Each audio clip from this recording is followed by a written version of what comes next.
पुराने समय की बात है। नदी किनारे एक जामुन के पेड़ पर एक बंदर रहता था। उसी नदी में एक विशाल मगरमच्छ भी रहता था। धीरे धीरे उन दोनों की एक दूसरे से दोस्ती हो गई। कभी बंदर हालचाल पूछ लिया करता था तो कभी मगरमच्छ जामुन के पेड़ से जामुन का फल तोड़ता और मगरमच्छ को रोज खिलाता। एक दिन जामुन का फल लेकर के मगरमच्छ अपनी पत्नी के पास गया और उसने अपनी पत्नी से बोला, ये जामुन का फल मेरे दोस्त बंदर ने दिया हुआ है, तुम खा कर देखो कितने मीठे और अच्छी है। उसकी पत्नी ने जामुन खाई और बोला कि सच में बहुत मीठी और स्वादिष्ट है। उसने सोचा कि जब जामुन इतनी मीठी और स्वादिष्ट है तो जो बंदर है वो तो रोज़ जामुन का फल खाता होगा। सोचो कि बंदर का कलेजा कितनी मीठी और स्वादिष्ट होगा। मगरमच्छ की पत्नी बोली कि मुझे नहीं पता कि तुम कहाँ से और कैसे लाओगे, बस मुझे इस बंदर का कलेजा चाहिए।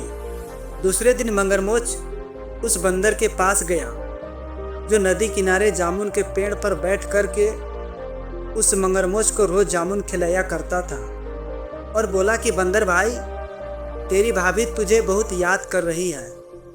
कल रात तेरी मेरी दोस्ती के बारे में तुम्हारे भाभी को बताया और वो बोली कि तुम्हारा दोस्त बंदर इतना अच्छा है तो मुझे भी मिलवाओ, और बोली कि मैं भी उनसे मिलना चाहती हूँ। बंदर बोला सच में? मगरमच्छ बोला हाँ सच्ची में। मगरमच्छ बोला बंदर भाई, एक काम कर, तू आज मेरे साथ चल, आज के पार्टी वहीं पे करेंगे। बंदर बेचारा भरोसा करके तुरंत छलांग लगाया और मगरमच्छ के पीठ पर आ गया और बोला कि चलो आज का खाना भाभी के हाथों का बना हुआ खाएंगे। और जाते जाते नदी के बीचों बीच में जा कर के मगरमच्छ ने अपनी सच्चाई उगल दी और बोला कि बंदर भाई, बात दरअसल ये है कि तेरी भाभी तेरा कलेजा खाना चाहती है, इसलिए मैं तुझे लेकर के जा रही हूँ। बंदर डर गया लेकिन घबराया नहीं और बोला कि भाई बस इतनी सी बात है, अगर यही बात थी तो पहले न बोला होता। मैं तो अपनी कलेजा जामुन के पेड़ में ही छोड़ आया ना। और तुम्हारे जैसा जब निडर दोस्त है तो कलेजे किसको चाहिए। चलो वापस कलेजा लेकर के आते हैं, पहले ही बोल दिया होता।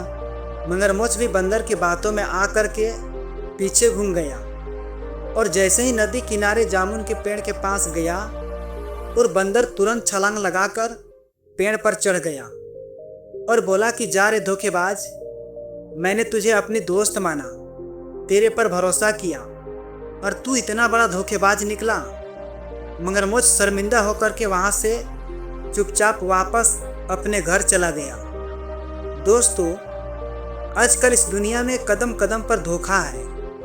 अगर खुद को संभल कर चलना नहीं सीखा तो कभी न कभी किसी न किसी के धोखे का शिकार तुम जरूर हो जाओगे। इसलिए किसी पर भरोसा करने से पहले खुद पर भरोसा करना सीखो और ज़िंदगी में आगे बढ़ो। तो अगर कहानी अच्छी लगी हो तो मेरे चैनल को सब्सक्राइब जरूर कर लेना, और कहानी से कुछ सीख मिली हो तो एक प्यारा सा कमेंट जरूर करके बताना, ताकि मैं आप सभी के लिए अच्छी से अच्छी कहानियाँ ला सकूं। फिर मिलता हूं अगली बार किसी और नए कहानियों के साथ। तब तक के लिए सब्र करो, शुक्र करो और ज़िंदगी में आगे बढ़ो। धन्यवाद।